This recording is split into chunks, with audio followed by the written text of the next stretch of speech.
I have a huge confession. Hi, I'm Jessica with Electra. Today I'm going to share how to apply strip lashes. Now, if you like beauty and hair and makeup and you want to learn how to be your own makeup artist, go ahead and hit the subscribe button. I'll give you a few seconds. So that way you never miss a video. And if you really like this video in particular, I'd really appreciate a thumbs up. That way I can continue to bring you new, fresh content. I have a huge confession. So I've been doing makeup professionally for about 10 years now, and while I can very easily put strip lashes or like individual lashes on other people, I usually default to individual lashes for myself because I have the hardest time applying strip lashes to my own eyes. So thankfully, where I get my hair cut, Stylist at North here in Old Town Alexandria is a phenomenal space. They have I think two, there might be more, but I know that there's two incredible makeup artists on staff, Marissa and Elizabeth. They had a lips and lashes class, so folks could learn how to apply lashes and, you know, some tips for applying lipstick as well. I took the class and they're like, why are you here? You know what you're doing. And I'm like, yeah, when I'm applying things to other people. When you do it, when you're putting fake lashes on yourself, it's a completely different story because of the angle and there's a lot of things. So I'm going to share my favorite tips with y'all. And thank you so much, Marissa and Elizabeth and Stylist at North, for hosting such a great event. I'm going to share the tips that really helped me and some things that I had never done before when it came to applying false lashes to myself. So should be a no-brainer. And when I'm working with somebody else, the first thing I do is I will take my lash here and I will measure it on their eye. But on myself, they gave really good guidelines. And obviously I can determine that when I'm looking at someone and seeing their eye shape. But for myself, I was never really taking my eye shape into consideration. Duh. So one thing they said is to kind of line up your lash so it starts at the iris of your eye, so the part with color to it. So I have this green part right here. Start your lash right there, and then it should end kind of right here where the whites of your eyes end. I was always just doing, you know, where the lash begins and ends, which can be fine, but it can also look a little overdone. So I took this pair of lashes that I've already worn. I think it's the Temptress from House of Lashes, and this is what they look like. When I trimmed them to fit the specifications, this is what they look like. So you can see how much of a massive difference I needed to trim. Tip number 2, something that I hadn't done, is to take a little mirror like this and kind of put it down so you're looking down. When I'm looking at somebody, I can just easily see where their lashes need to go. But when you are doing false lashes for yourself, you need to be able to kind of see down. Otherwise, your hand's going to get in your line of vision and it's just going to be weird. So I'm looking down right now, and this guy starts right there, okay? And then it's going to end right there.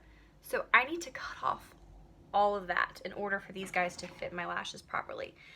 And then, I don't know if you can see, this is really close up, but you can see there's little spaces in between each lash. That's where I'm going to snip. So right there. Whoop.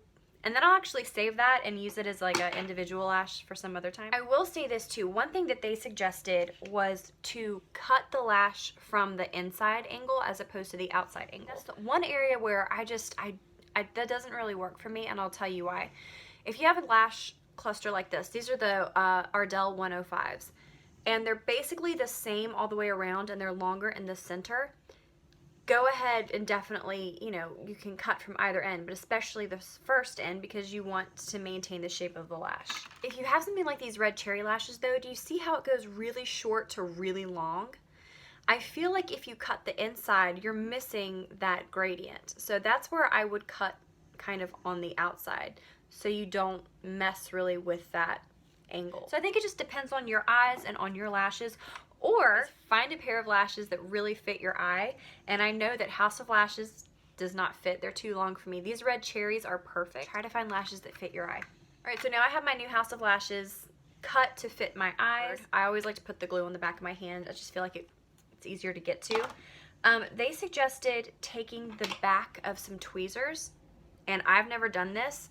I do the kind of dip method where I'll just like dip the band into the glue, but they suggested taking the back of the tweezers and using that to sort of paint on, see, I'm making a mess here, but they suggested, you know, painting on the glue.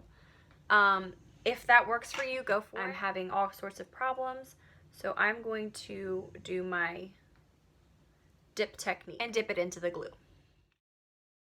Let them dry just for a couple of seconds, just so the glue gets a little more tacky. And again, I'm looking down into this mirror right here, and I'm lining up my lash, whoop, with the inner part where the green starts, and I'm gonna hold this here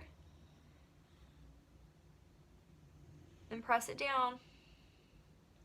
Shove it in a little bit, and there we go. Yay! That was super simple. I really like this, so I'm gonna quickly put the other set on this eye.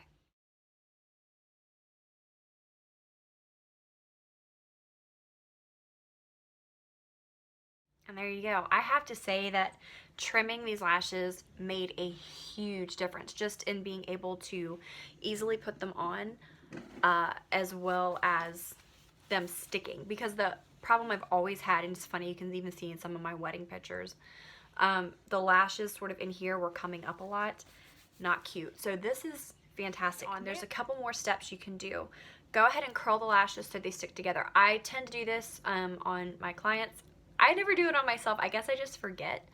And this is the Kevyn Aucoin eyelash curler. I love this one because I feel like it can open up far enough that it can get around all the lashes. Some of them can kind of get stuck, so I'm just going to curl them together gently. That'll also help to press the base of the lashes into your own lashes. Now, the next tip they said was to add some mascara and some eyeliner. This is the Pat McGrath Labs black dual-ended marker. You can use any liquid liner. This one I just like because it has a super fine tip. I got this in one of her eye kits from a long time ago, so I don't even know if they sell it. But again, I'm going to look down here and just run this tip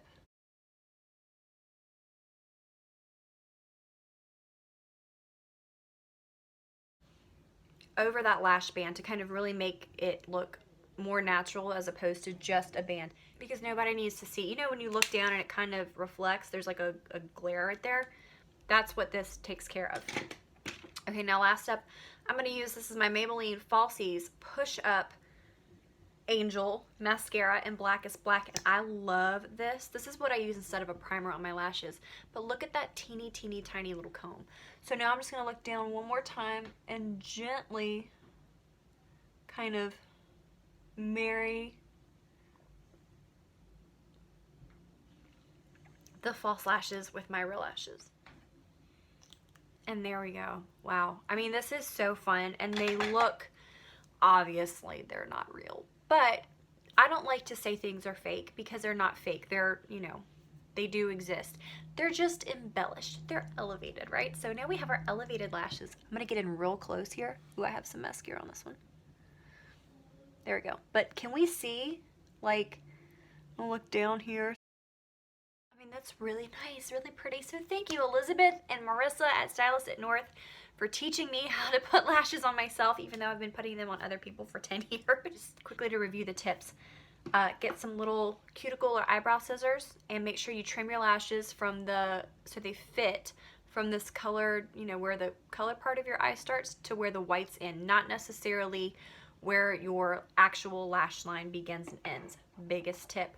Try applying the glue with the back of the tweezers. For me, I like to dip.